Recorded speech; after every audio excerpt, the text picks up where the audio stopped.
Welcome back. Bulletin के आगाज में सबसे पहले आपको बताएं कि लंदन हाई कोर्ट ने ब्रिगेडियर राशिद नसीर के हक में फैसला सुना दिया और आदिल राजा के तमाम इल्जामात को झूठा, बेबुनियाद और बदनीयती पर मबनी करार दिया है। अदालत ने अपने फैसले में आदिल राजा को 50,000 पाउंड हर्जाने और भारतीय कानूनी अखराजात अदा करने का हुक्म दिया है, जबकि 2,60,000 पाउंड बतौर अबूरी अखराजात फौरी अदा करना भी लाजमी करार दिया गया है। अदालती फैसले के मुताबिक जून 2022 में लगाए गए तमाम इल्जामात बिला सबूत थे और इनका मकसद सिर्फ शख्सियत कशी था। अदालत ने हिदायत की है कि आदिल राजा 28 दिन तक फैसले का खुलासा तमाम प्लेटफॉर्म्स पर नुमाया जगह पर जारी करे और झूठे दावे दोहराने से मुकम्मल तौर पर बाज रहे।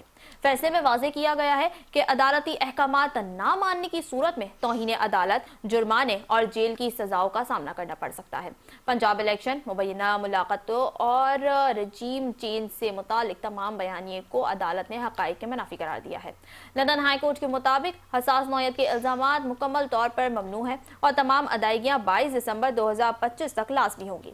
अदालती फैसले के मुताबिक आदिल राजा का बयानिया बदनीयती पर मबनी था, जिसने नाकाबिले तलाफी नुकसान पहुंचाने की कोशिश की, जो अदालत में बेबुनियाद साबित हुआ।